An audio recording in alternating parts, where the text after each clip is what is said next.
I couldn't believe what I was watching. My chest tightened and my stomach lurched as I stared at my phone screen, where my mother sat at our family dining table, crystal wine glass in hand, completely unaware she was being broadcast to the internet. The wine glass, the Waterford crystal I'd given her for Christmas last year, bought with the commission from my biggest sale. "Oh, please," my mother scoffed, rolling her eyes dramatically, the gesture so familiar it made my throat constrict. Olivia thinks selling luxury properties makes her successful. She couldn't hack it in nursing school, and now she's just wandering through life like a desperate failure. My hands trembled as I tried to steady the phone. I was sitting in Bellini's, Chicago's most exclusive restaurant, across from clients who were about to sign papers for a $2.3 million lakefront property. I'd excused myself to check an urgent message and now stood in the elegant hallway outside the restrooms, my professional composure crumbling with each word from my mother's lips. My cousin Megan had texted me 30 minutes ago, "You need to see this now." "I'm so sorry." She'd attached a link to her TikTok Live, part of her ongoing campaign to become a social media influencer. I'd been downtown closing this important deal when the family gathered for Sunday dinner, and I'd just stepped away from the table when the message came through. "My name is Olivia Bennett. I'm 32 years old, and for the past 5 years, I've been quietly paying my mother's medical bills after her multiple sclerosis diagnosis. I've been driving her to appointments, fighting with insurance companies over claims, and covering her medication costs, all while working 70-hour weeks to build my real estate consultancy business in Chicago."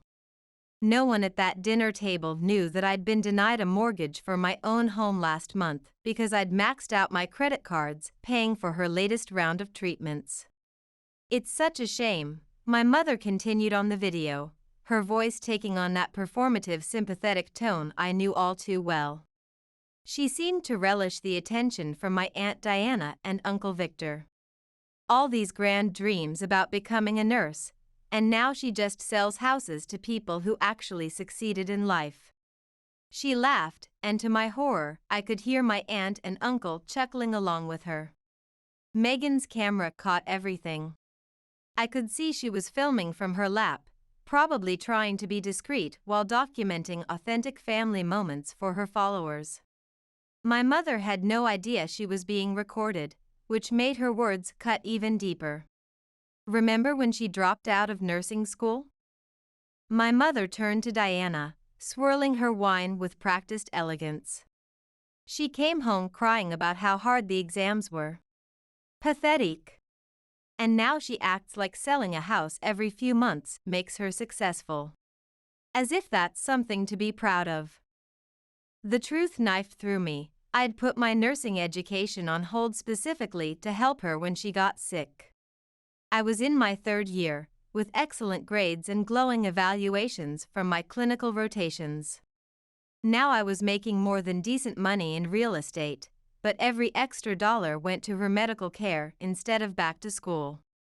The student loans still hung over me like a dark cloud, growing larger each year with interest.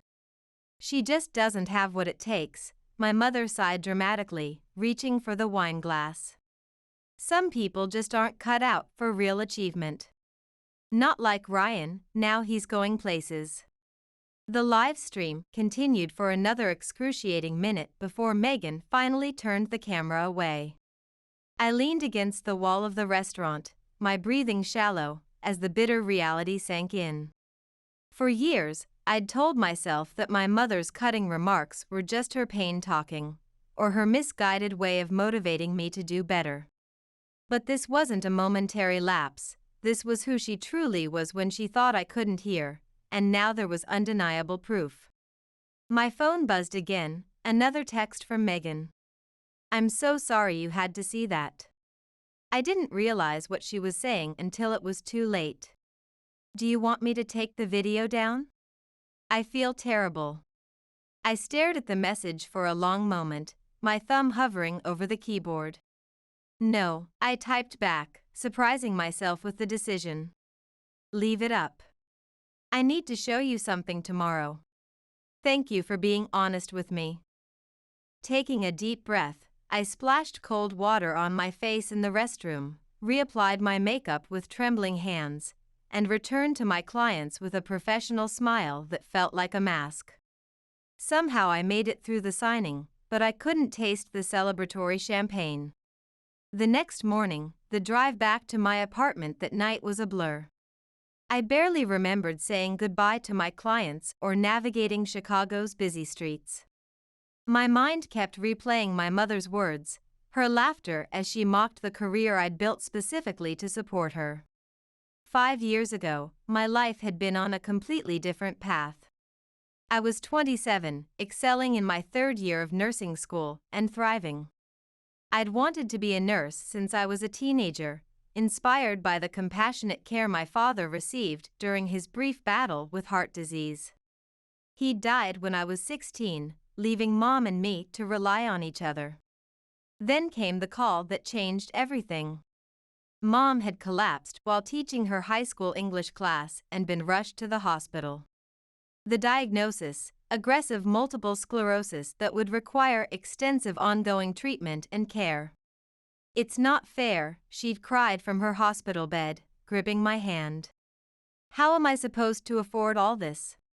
My teacher's insurance barely covers anything. Her face crumpled, reminding me painfully of how she'd looked at Dad's funeral. Despite her frequent criticisms and sometimes harsh words, I believed we had a bond that mattered. She'd sacrificed for me growing up, working extra hours grading papers, making sure I had opportunities, and now it was my turn to step up. Within months, I made the heartbreaking decision to pause my nursing education. My then-fiancé, Mark, couldn't understand. This could take years, Liv. Your mother has always found ways to keep you close, he'd warned. We broke up 3 months later when I missed his family's Christmas gathering because Mom had a medical emergency that turned out to be a mild headache. Real estate had flexible hours and the potential for good money. I could drive Mom to appointments, handle her care, and still earn enough to cover our growing expenses. I discovered I had a talent for it, particularly with high-end properties and discerning clients. It was supposed to be temporary, just until she stabilized, just until I could save enough to return to school. But temporary turned into years. Mom's condition had improved with the treatments, but she still needed expensive medications, regular specialist visits, and physical therapy. I'd become the sole manager of her healthcare, spending countless hours on the phone with insurance companies and researching treatment options. My nursing education, though incomplete, proved invaluable in navigating the complex medical system. "You've become so responsible," she would occasionally say when I brought her prescriptions or paid another bill, and in those rare moments of appreciation, those words had sustained me through countless sleepless nights and 70-hour work weeks. I'd clung to those moments, treasuring them like rare gems that proved my sacrifices were worthwhile. Now those memories felt hollow, like fool's gold rather than the real thing. I pulled into my driveway and sat in silence, the engine still running as if some part of me wasn't ready to stop, to face what came next. I hadn't told Mom I was coming back today. She thought I was still in Chicago, working with potential clients, an opportunity I'd cut short after seeing the video.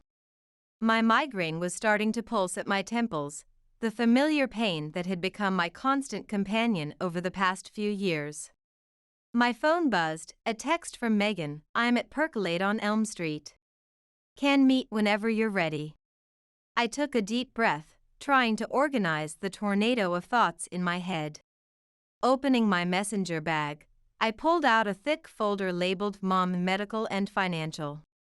Inside was a meticulously documented record of every payment I'd made over the last 5 years, every insurance premium, every medication cost, every specialist visit, all cataloged with receipts, bank statements, and even copies of declined credit card applications.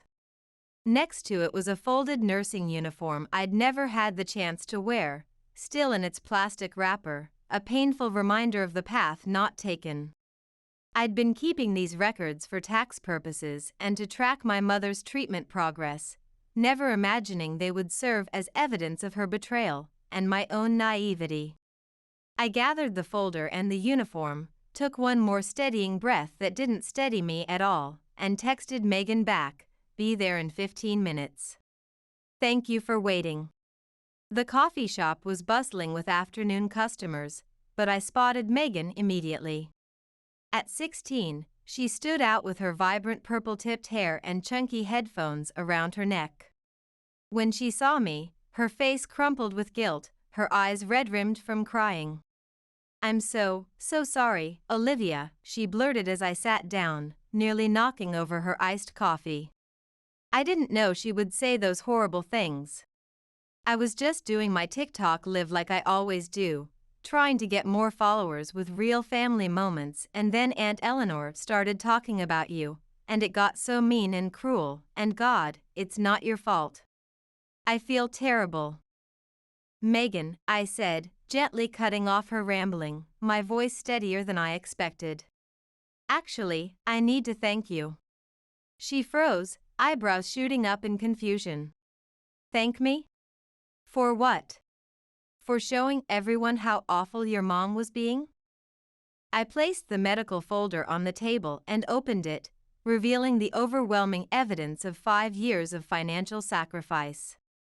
For showing me the truth I didn't want to see, I said quietly. Look at this, I've been paying for everything. Her medications, treatments, insurance premiums, specialist consultations, physical therapy, alternative treatments, adaptive equipment for her home, everything. Megan's eyes widened as she flipped through the meticulous documentation, pages and pages of financial sacrifice laid bare in black and white. Olivia, this is insane. This isn't thousands of dollars. It's over $120,000 actually, she whispered, looking at the final tally on my spreadsheet. You're right, I confirmed, the number still shocking even to me. I put my entire life on hold for her, my nursing degree that I was 3 years into, my savings, my relationship with Mark, even my dream of buying my own place. Everything went on the back burner because I thought she needed me. Because I thought that's what a good daughter does. I unfolded the nursing uniform, still crisp and white, never worn. I was supposed to graduate 2 years ago. I would have been a registered nurse by now. Megan looked up from the paperwork, her expression shifting from shock to indignation, her teenage sense of justice fully engaged. And she has the nerve to call you a failure? To make fun of your career, the career you only have because of her? That's beyond messed up, Olivia. I nodded, feeling a strange calm settling over me, like the eye of a hurricane. I always thought her criticism was her way of motivating me, that underneath it all, she appreciated what I was doing. That maybe she felt guilty about needing so much help. I laughed, a hollow sound that surprised both of us. Guess I was catastrophically wrong about that. So what are you going to do? Megan asked, leaning forward. I took the folder back, my decision crystallizing as I spoke. I'm done. I've already started the paperwork to remove myself from her accounts. I called the insurance company this morning. You're not going to confront her directly? Megan seemed surprised. I shook my head, thinking of all the past confrontations that had ended with me apologizing somehow. What would be the point? She'd just deny it, tell me I misunderstood, or say I'm being too sensitive and dramatic. I pulled out my phone and brought up my banking app. I've been putting aside a little money each month in a separate account, hoping to eventually return to nursing school. It's not much, about $8,000, but now I'm going to use every cent of it for exactly that. As I spoke, I transferred the funds I'd earmarked for my mother's next round of treatments into my personal savings account. The action took only seconds, but it felt momentous, like stepping off a cliff and discovering I could fly. Wow, Megan whispered, watching me. Are you absolutely sure about this? I've never been more sure of anything in my life, I replied, surprised by how steady my voice sounded despite the storm inside me. I've spent 5 years being her safety net while she dismisses everything I do and actively undermines my self-worth. That ends today. I showed Megan the acceptance letter I'd received 2 months ago from the nursing program, the one I'd nearly deferred yet again because of Mom's planned treatments. I start in the fall, I told her, running my finger over the embossed university logo. And I'm not deferring again. Not for anything or anyone. Megan reached across the table and squeezed my hand, her eyes fierce with loyalty. I'll send you the full video, just in case you need it. And Olivia? I'm really proud of you. This takes serious guts. As we parted ways outside the coffee shop, I felt the weight of years of obligation lifting from my shoulders. My migraine was receding for the first time in days. For the first time in so long, I was choosing myself. The guilt I'd expected to feel was nowhere to be found, replaced instead by a sense of clarity and purpose that had been missing for far too long. I stood taller as I walked to my car. 3 days later, the insurance company representative sounded confused when I called for the follow-up. You want to remove yourself as the guarantor on Eleanor Bennett's accounts?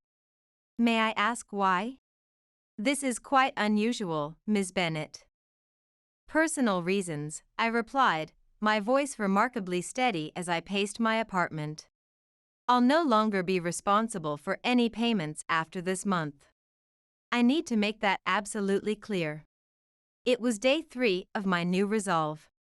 I'd spent the weekend in a productive frenzy, calling insurance companies, updating payment information, canceling automatic transfers, and drafting necessary emails.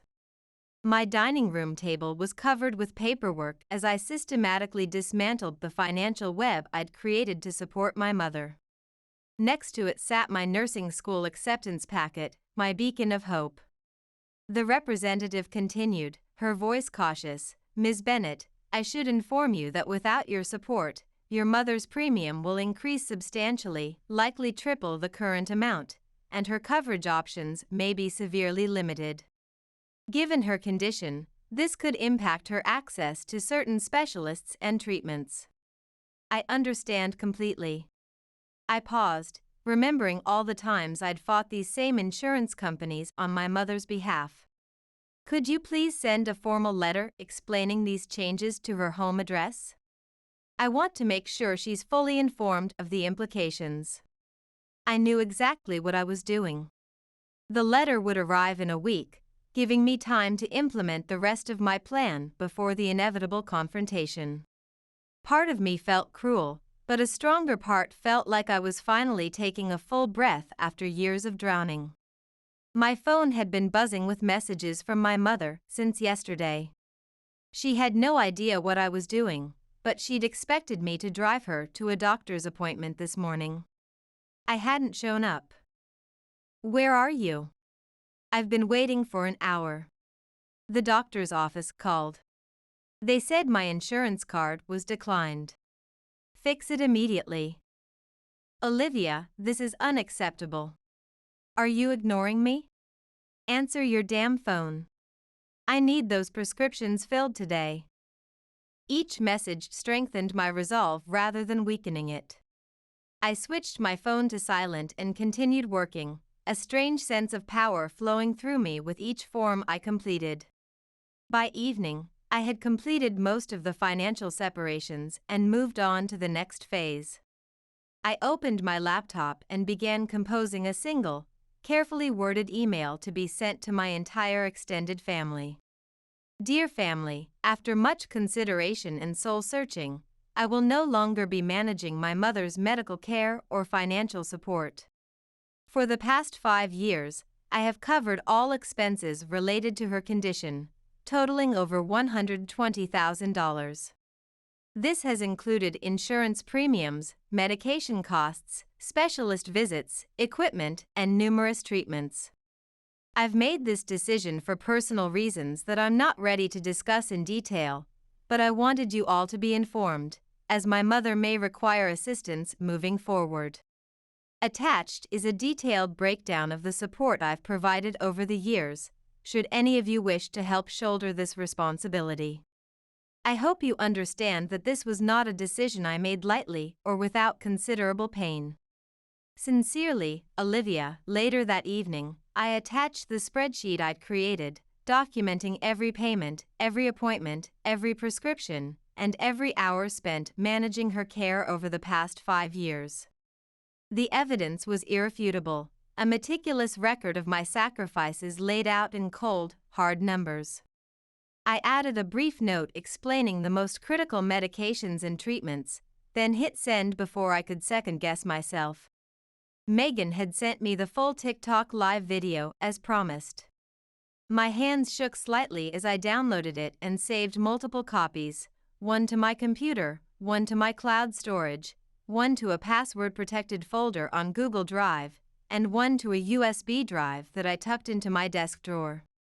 I had no specific plans for the video yet, but something deep inside me whispered that I might need it as protection. The doorbell rang, its cheerful chime startling me so badly I nearly knocked over my coffee mug. Through the peephole, I saw my mother standing on my porch, her face contorted with a rage I recognized all too well. Her hair was perfectly styled, but she leaned heavily on her cane, the prop she only used when she wanted to emphasize her condition. I stepped back from the door, my heart hammering against my ribs like it wanted to escape. Olivia. I know you're in there. Open this door right now. Her voice was sharp enough to cut glass. I remained silent, watching her shadow move beneath the door as she shifted her weight. You've missed 3 of my calls. My medication refill was denied at the pharmacy. What exactly do you think you're doing? My throat tightened, the old instinct to apologize and fix everything bubbling up. I swallowed it down and took a deep breath, forcing myself to speak clearly through the door. I'm not doing this anymore, Mom. You'll be receiving information from the insurance company soon that explains everything. I suggest you read it carefully and contact your pension administrator. What are you talking about? What have you done? Open this door immediately. She rattled the handle violently. No. The single word felt foreign and powerful on my lips, like speaking a spell. I've heard what you really think of me. I saw Megan's video, every word you said about me at the family dinner. I think it's time we both moved on with our separate lives. There was a moment of confused silence before she exploded, her voice rising to a pitch that would have the neighbors talking for weeks. Is this about money? Some stupid things I might have said when I was frustrated? After everything I've done for you. After all my sacrifices as a single mother. I almost laughed at the cruelty of her framing, pressing my palm against the door that separated us. Goodbye, Mom. Please don't come back. I'll always care about you, but I can't be your caretaker anymore. You ungrateful little. Her words devolved into threats and accusations that grew more vicious by the second. I heard a thump, her fist against my door, and flinched. As her protests grew louder, I forced myself to walk away, each step back to my laptop feeling like an act of revolution. With each foot of distance between us, I felt lighter, as if I was finally shedding a burden I'd carried for far too long.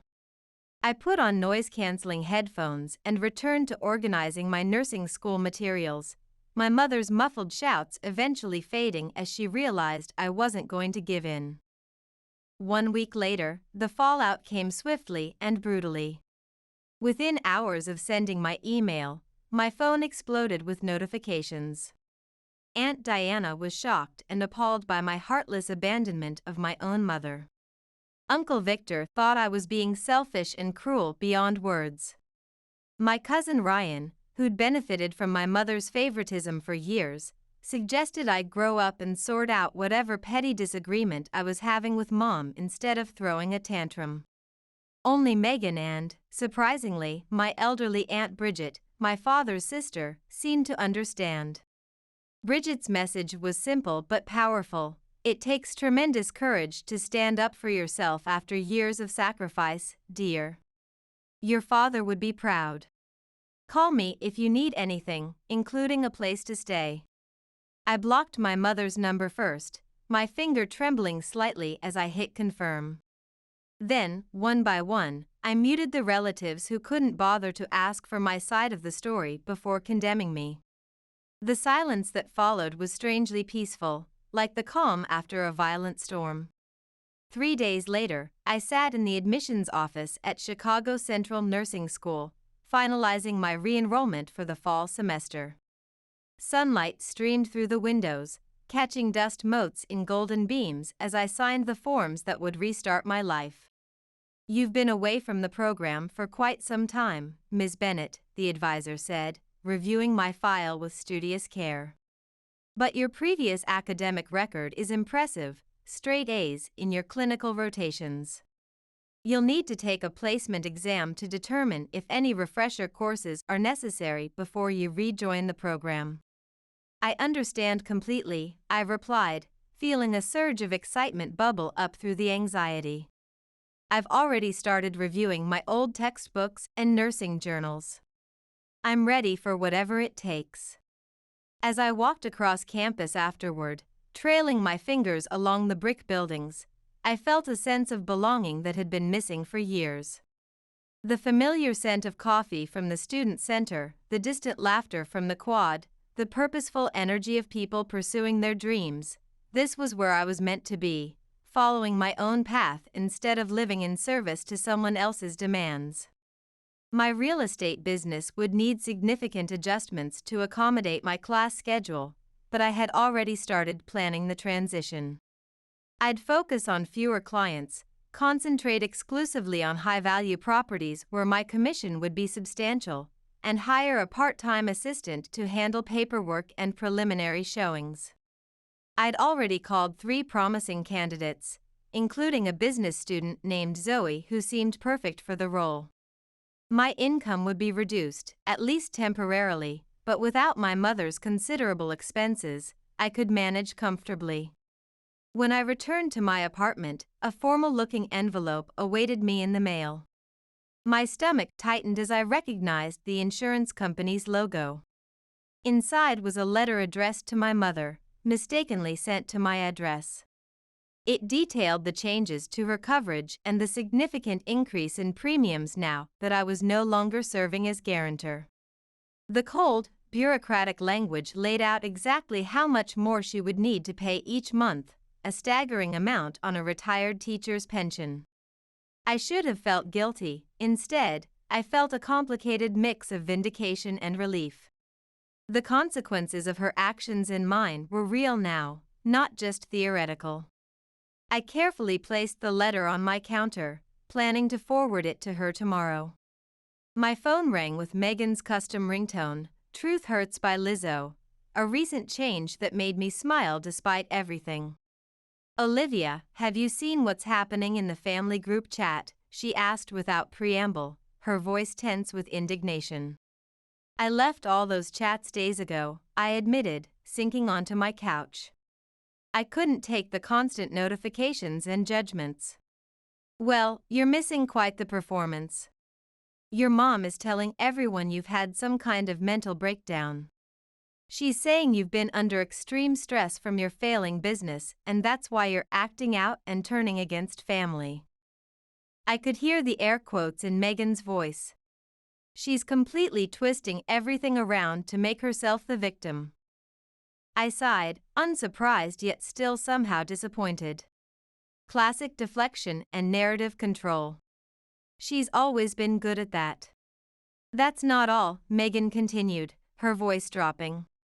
"She didn't realize I was still in the chat because I've been quiet, and she's convinced Aunt Diana to let her move in temporarily until she sorts out her medical situation." She's already talking about needing her room redecorated to accommodate her special needs. Of course she has, I said, shaking my head at the predictability of it all. Mom's always been remarkably skilled at finding someone new to rescue her when her previous support system fails. I just hope Diana knows what she's getting into. After hanging up, I opened my laptop and found myself staring at the video file Megan had sent, the TikTok live that had changed everything. I hadn't watched it since that first devastating viewing in the restaurant. My finger hovered over the play button, temptation pulsing through me. There was undeniable power in this recording, power to show everyone exactly who my mother was behind closed doors, to vindicate myself in the face of her carefully crafted lies. But did I truly need that vindication? The family members willing to believe her narrative without even asking for my side of the story, were they really worth trying to convince? I closed the laptop without playing the video, surprising myself with the decision. I had the evidence if I needed it, but right now I had more important things to focus on. My nursing application was complete, I'd scheduled my placement exam for next week, and for the first time in years, I was planning for my future, not managing someone else's manufactured crisis. The path ahead felt both terrifying and exhilarating, exactly how growth should feel. 2 weeks later, the insurance letter sat on my counter, a tangible reminder of the changes I'd set in motion. The company logo stared back at me, almost judgmental.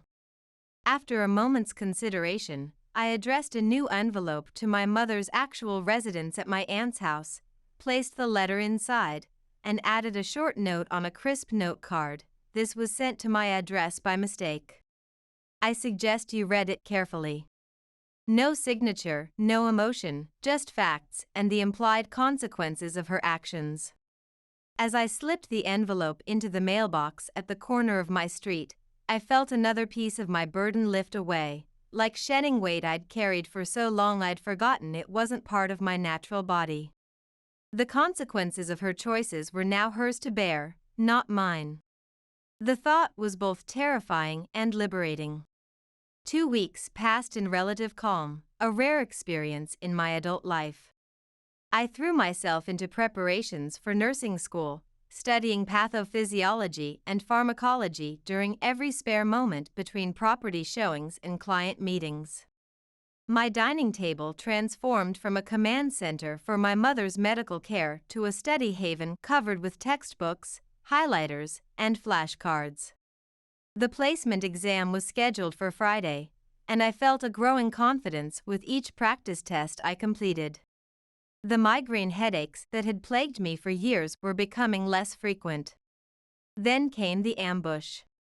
I was just finishing a successful showing of a luxury lakefront property in Winnetka, saying goodbye to potential buyers who seemed genuinely interested, when I spotted them in my rearview mirror, my mother and Aunt Diana, waiting beside Diana's Mercedes in the parking lot.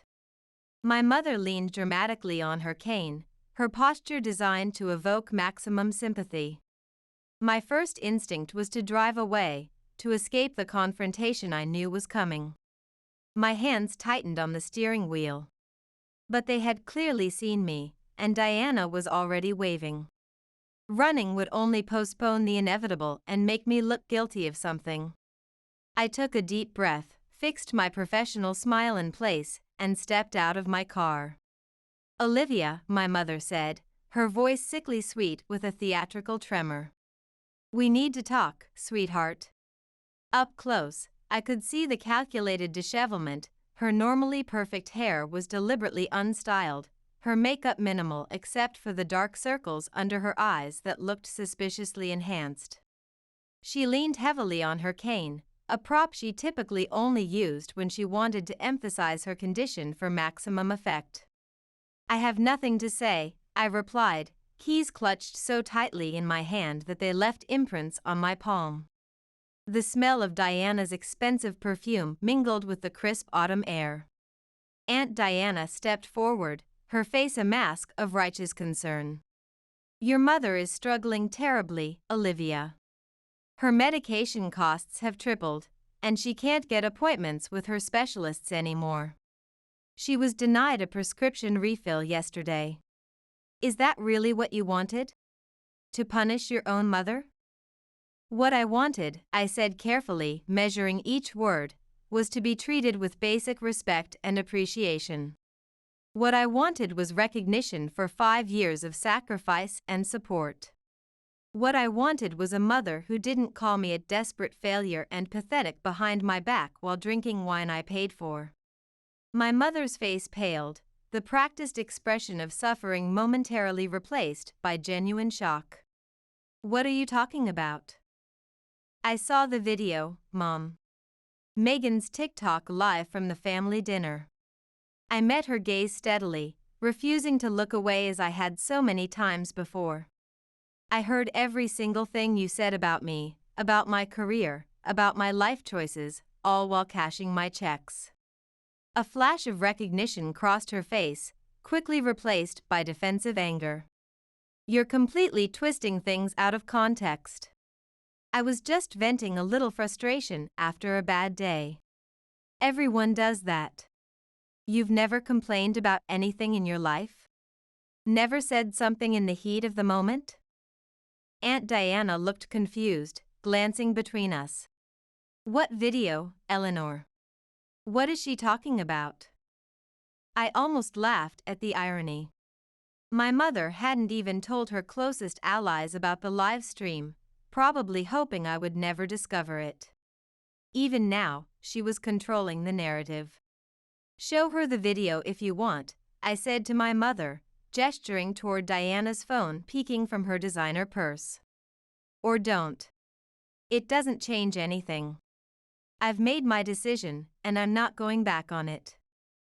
My mother switched tactics instantly, her voice breaking as tears welled in her eyes. I'm your mother, Olivia.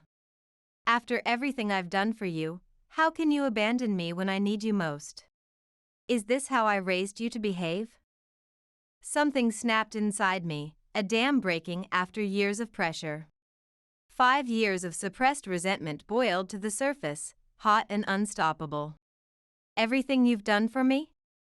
I echoed incredulously, my voice rising despite my efforts to remain calm. Let me tell you what I've done for you, Mom. I put my entire life on hold, my education, my relationship, my future. I spent over $120,000 on your care, money I'll never get back. I drove you to every appointment, managed every prescription, fought with insurance companies on your behalf, maxed out my credit cards for your treatments, and in return, you called me pathetic. You mocked my career, the career I built specifically to support you. My hands were shaking, but my voice remained firm as I continued. I sent proof to everyone in the family, every payment, every appointment, every sacrifice documented in black and white. So don't stand there in your performance of suffering and act like I'm the villain in this story. Aunt Diana was looking at my mother differently now, doubt creeping into her expression, her perfectly maintained eyebrows drawing together. Eleanor, she said slowly, what exactly was in this video? What did you say about Olivia? My mother ignored her completely, focusing her desperation on me. I'm sorry if I hurt your feelings with a few careless words, but this is an extreme overreaction. I'm facing serious health complications. Do you want me to end up in a state facility? Is that your goal? I'm perfectly aware of your condition, I replied with a calmness I didn't entirely feel. I've studied it extensively and provided you with 5 years of continuous, comprehensive support. Now it's someone else's turn. The family can share the responsibility, or you can use your teacher's pension and savings like you should have been doing all along. I turned to Aunt Diana, my patience wearing thin. She's living with you now, right? Has she asked you for money yet? How many doctor's appointments have you driven her to in the past 2 weeks? How many prescriptions have you picked up? How many times has she called you at work with an emergency that somehow resolves itself when you rush home? Aunt Diana's silence and widening eyes were answer enough. "That's what I thought," I said, turning back toward my car. "I wish you both well, but I won't be manipulated or guilted anymore. I'm done." "This isn't over," my mother called after me, her voice hardening as her performance failed to achieve the desired effect. "You can't just walk away from family. Blood is thicker than water." I paused with my hand on the car door, looking back at her one last time. "You're right about one thing, Mom. Family doesn't walk away from family, but family also doesn't tear each other down or take advantage of each other for years on end. So maybe ask yourself who really walked away first." As I drove off, I glanced in my rearview mirror. My mother was gesturing wildly, clearly berating Aunt Diana for not backing her up more forcefully. Some things never change, I thought. But I had changed, fundamentally and permanently, and as I headed home to continue studying for my nursing exam, I realized I didn't feel guilty anymore. The weight of obligation had lifted. For the first time in years, I felt free. 3 months passed in a productive blur of activity. I aced my nursing placement exam with scores high enough to skip the refresher courses, enrolled in the accelerated program for students returning to education, and completely reorganized my real estate business to accommodate my new schedule. I hired Zoe, a bright business student, as my part-time assistant to handle paperwork and coordinate showings when I was in class. She brought fresh energy and social media expertise that actually increased my client base despite my reduced hours. The transition wasn't seamless by any means. There were late nights of studying after long days showing properties, scheduling conflicts that required creative solutions, and the occasional bout of self-doubt when exams loomed. But each small victory, each clinical skill mastered, and each successful property closing reaffirmed that I'd made the right choice. The weight I'd been carrying for years had transformed into purpose, and I approached each day with renewed energy and focus. My family situation had reached an uneasy stalemate. After our confrontation in the parking lot, my mother had apparently shown her true colors to Aunt Diana, who quietly reached out to me a week later, suggesting we meet for coffee at a neutral location. "I had no idea what you'd been dealing with all these years," she admitted, stirring her latte nervously. "Eleanor told me you were being difficult and selfish when you stopped helping her. I should have asked for your side of the story before judging." "It's okay," I replied, surprising myself with how much I meant it. Mom has always been exceptionally good at controlling the narrative. She had me fooled for years too. The Chicago Real Estate Association's annual awards ceremony wasn't something I'd ever been able to attend in previous years. I'd always been too busy managing my mother's care or too exhausted to network after hours.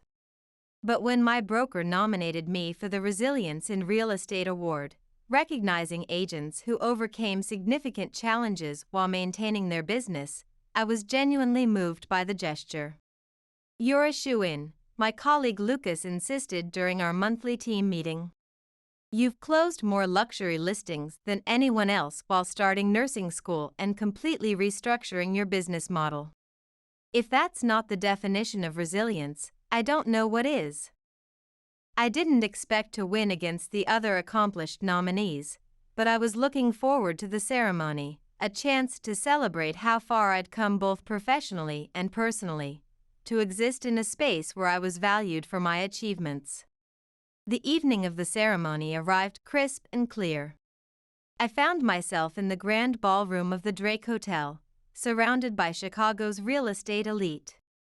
I wore a midnight blue gown I'd bought specifically for the occasion, my first non-work-related splurge in years. The fabric felt luxurious against my skin as I accepted a glass of champagne from a passing waiter and mingled with colleagues, reconnecting with industry contacts I hadn't seen in ages. "Olivia Bennett," called out a familiar voice. I turned to see Margaret Winters, one of the most successful brokers in the Midwest. I was hoping to see you here tonight. I've been hearing fantastic things about your work with those lakefront properties in Winnetka.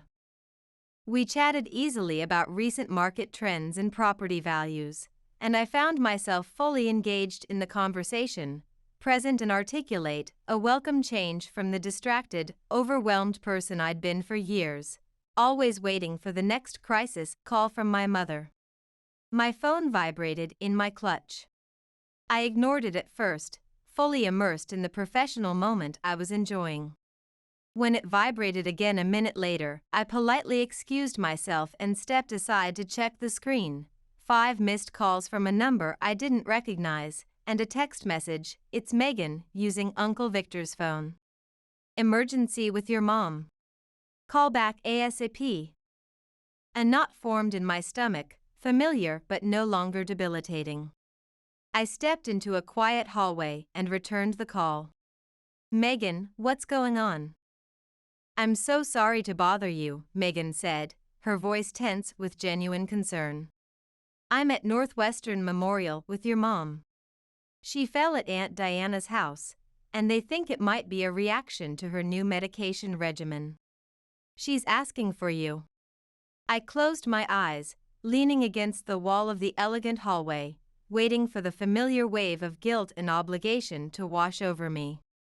It came, but it was different now, manageable, not overwhelming. A feeling to acknowledge rather than one that controlled me. "Is she stable?" I asked, keeping my voice level. "Yes, totally stable. They're just keeping her overnight for observation because of her medication changes." I didn't even want to call and interrupt your night, but Uncle Victor practically forced me to. He took my phone and everything. I heard muffled voices in the background, then a shuffling sound as the phone changed hands. "Olivia, Victor here." His voice was stern and authoritative, the same tone he'd used with his children when they were teenagers. "Look, I know things have been difficult between you and your mother, but she needs you right now. The doctors have questions about her medical history and medication allergies that none of us can answer properly." As he spoke, I glanced through the doorway and saw the ceremony attendees moving into the main ballroom. The lights were dimming for the awards presentation, which would be starting any minute. Through the crowd, I spotted Lucas giving me a questioning look. "I understand the situation," I said, making my decision with surprising clarity, "but I'm at an important work event right now, the awards ceremony I mentioned last time we spoke. I can come by the hospital afterward." "This is your mother we're talking about." Victor's voice hardened with disapproval. "Surely whatever industry party you're attending can wait. Family comes first, Olivia." The old Olivia would have acquiesced immediately, apologizing profusely while gathering her things, abandoning her own achievement for her mother's latest crisis. But I wasn't that person anymore. "I'll be there in about 2 hours," I said firmly, without apology. "Please tell the doctors I'll answer any questions about her medical history then. And Victor, thank you for being there for her, I genuinely appreciate it."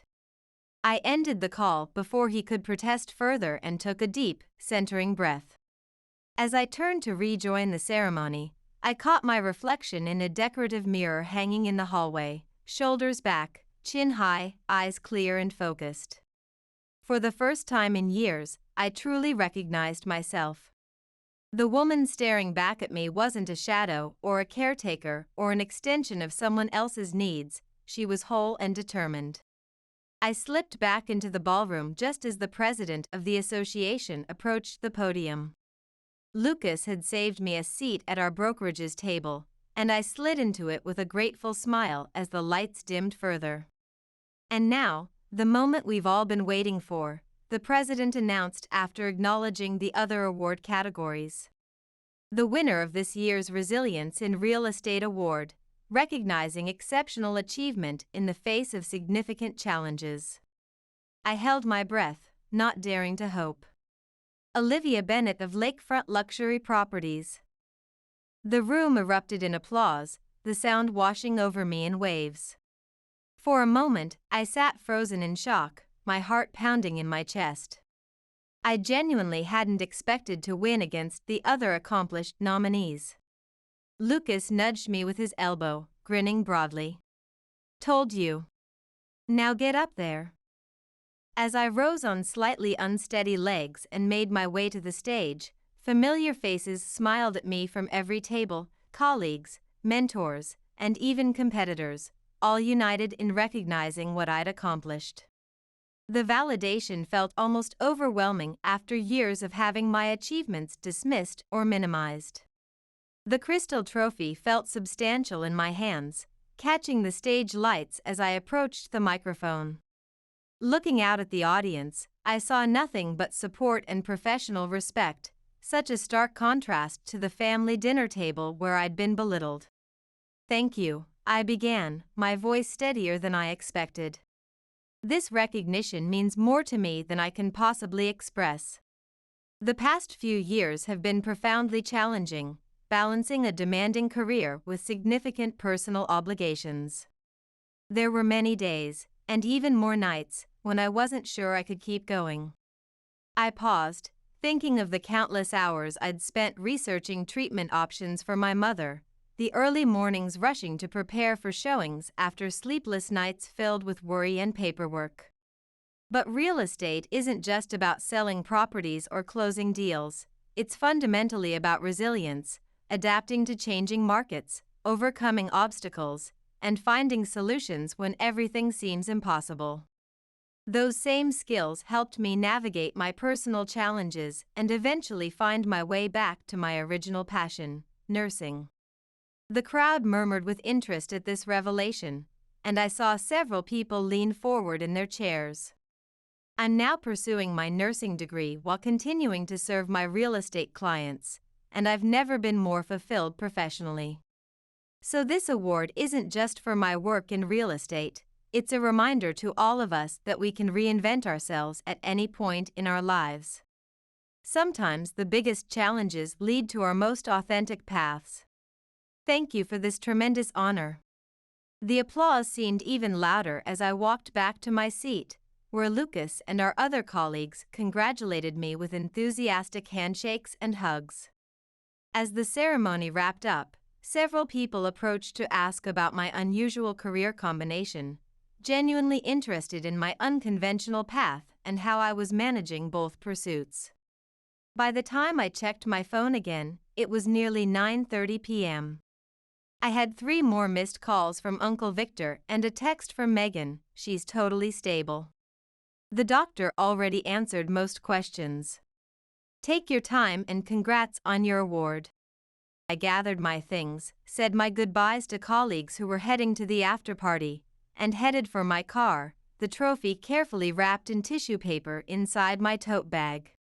Its weight felt satisfying, tangible proof of my value in the professional world. The hospital was a 25-minute drive across the city, and I used the time to mentally prepare for the inevitable confrontation. I turned on a meditation podcast I'd recently discovered, letting the calming voice guide my breathing and settle my nerves. By the time I pulled into the hospital parking garage, I felt centered and clear-headed. When I arrived at the hospital room, I found my mother sitting up in bed, looking remarkably alert and well-groomed for someone who had supposedly experienced a serious medical emergency. Her hair was freshly brushed, and she appeared to be wearing subtle makeup. Uncle Victor sat in a visitor's chair beside her, scrolling through his phone, while Megan stood awkwardly near the window, relief evident in her face when she saw me. Finally, my mother said as I entered, her tone acidic with practiced martyrdom, "Nice of you to fit us into your busy social schedule." I set my tote bag down on a nearby chair, the corner of the award partially visible through the tissue paper. "Hello, Mom. I came as soon as my professional event concluded. How are you feeling now?" "How do you think I'm feeling?" Her voice rose dramatically. I collapsed. "I could have died, and you were too busy partying to care." What kind of daughter chooses a work party over her sick mother? Uncle Victor cleared his throat, clearly uncomfortable with her theatrical display. The doctor said it was likely a mild reaction to the new medication regimen. They've already adjusted the dosage, and she should be perfectly fine to go home tomorrow morning. Nothing life-threatening. I nodded, keeping my expression neutral and professional, the same face I used with difficult clients. That's excellent news. I'm genuinely glad it wasn't more serious. My mother's face contorted with frustration at my calm demeanor. She'd clearly expected tears, guilt, or immediate capitulation. This wouldn't have happened if you hadn't abandoned me. My new insurance is practically useless. I can't afford half my medications, and these new doctors don't understand my condition like my specialists did. Diana is trying, but she doesn't know my medical needs like you do. I'm sincerely sorry to hear that you're struggling with the transition, I said with genuine compassion but unwavering boundaries. It must be difficult adjusting to new healthcare providers and insurance coverage. My measured, empathetic response seemed to infuriate her further. Is that all you have to say, after what you've put me through these past weeks? She demanded, voice rising. I glanced at Megan, whose expression reflected a mix of embarrassment and quiet support. She gave me a subtle nod of encouragement. Mom, I said quietly but firmly, I supported you completely for 5 years. I put my entire life on hold to make sure you had the best possible care. I did everything within my power to help you, and in return, you called me a desperate failure to our entire family. You mocked the career that paid for your treatments. You laughed at my dreams and sacrifices while accepting my money. Uncle Victor frowned, his confusion evident. What are you talking about, Olivia? What video? Megan stepped forward, her phone already in hand. The TikTok live, Uncle Victor. The one I accidentally recorded during Thanksgiving dinner 6 weeks ago. Aunt Eleanor started talking about Olivia when she thought she couldn't hear. She looked toward my mother. Didn't you tell anyone about that? About what you said? My mother's face drained of color, the carefully applied blush now standing out against her pallor. That's completely irrelevant and taken out of context. Olivia is twisting a few careless comments to justify her selfish behavior and abandonment. Without a word, I reached into my tote bag and pulled out the trophy, setting it deliberately on the bedside table. The crystal caught the harsh hospital lighting, the engraving clearly visible, Resilience in Real Estate Award Olivia Bennett. I won this award tonight, I explained to Uncle Victor, whose eyes widened in surprise. For maintaining a successful business despite significant personal and professional challenges. Those challenges included supporting Mom financially and medically for 5 years while she consistently belittled my achievements and mocked my career behind my back, the very career I built specifically to support her. Understanding slowly dawned on Uncle Victor's face as he looked from the trophy to my mother's defensive expression. The pieces were finally fitting together for him, the spreadsheets I'd sent, the video Megan had recorded, the trophy that validated my professional worth. I didn't come here to argue or to hurt anyone, I continued, my voice softening. I came because you needed medical information, and despite everything, I wanted to make sure Mom was okay. I don't wish her ill, I never have. I just couldn't keep sacrificing my entire life for someone who not only didn't appreciate it, but actively undermined my self-worth at every opportunity. The room fell silent except for the steady beep of the heart monitor. For once, my mother had no sharp retort ready, no manipulation tactic prepared. She simply stared at the trophy, visible proof of the success she had dismissed so callously as worthless. The evidence of her misjudgment sat gleaming on the sterile hospital table. I should go, I said softly after the silence had stretched uncomfortably long. I have an early clinical rotation tomorrow morning. "Megan, can I give you a ride home? It's late for public transportation." "Yes, please," she said quickly, relief evident in her voice as she gathered her jacket and backpack. As we left the room, I heard Uncle Victor speaking to my mother in a hushed, questioning tone, his usual deference replaced by something more probing.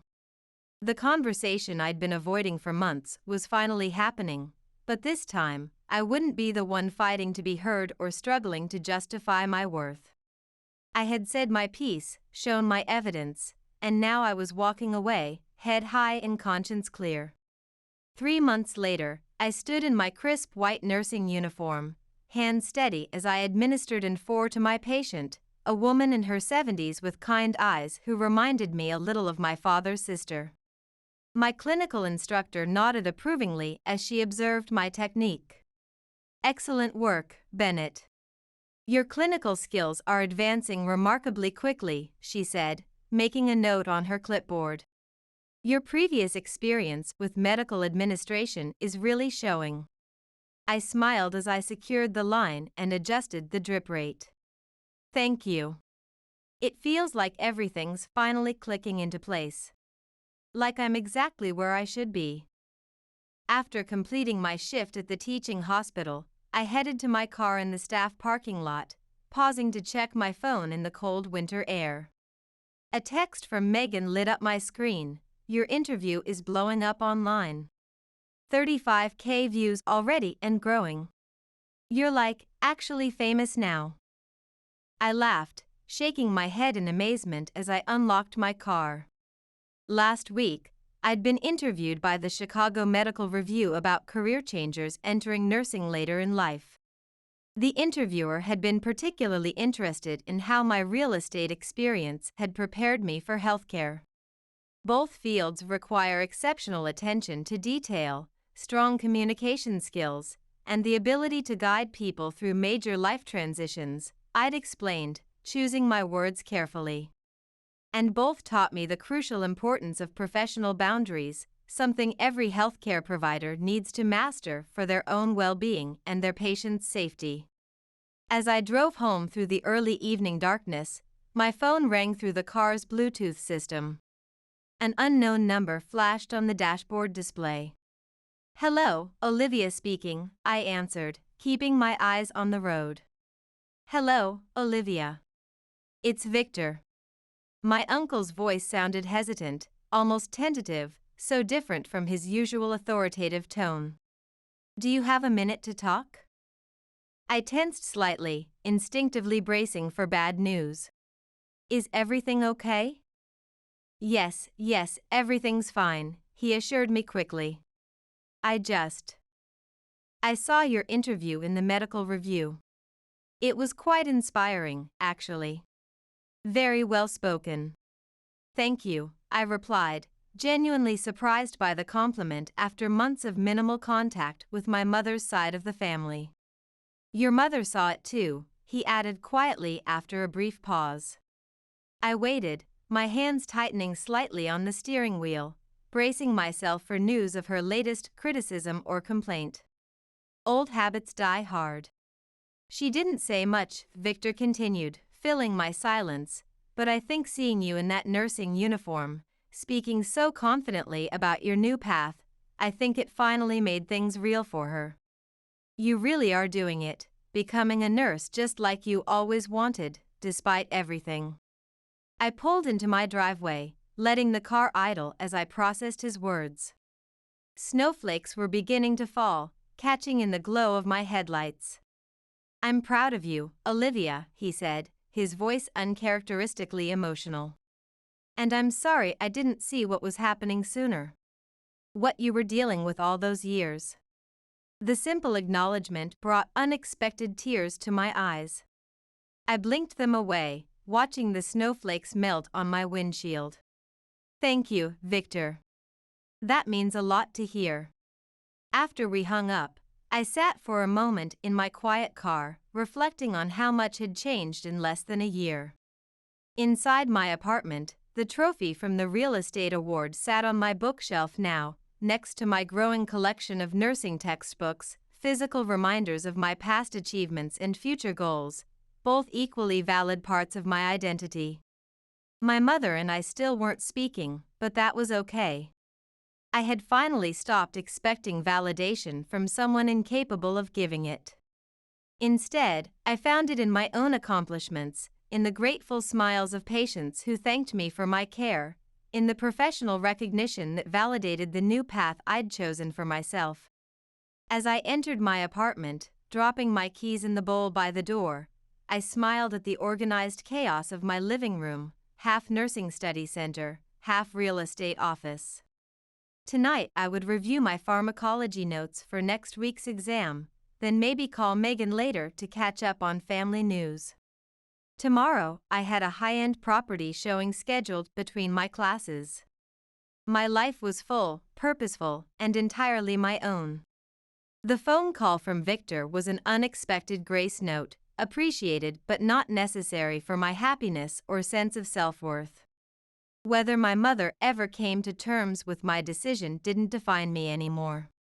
I had reclaimed my path, my future, and most importantly, my sense of self-worth. And that, I realized as I settled at my desk with my textbooks, was the greatest victory of all.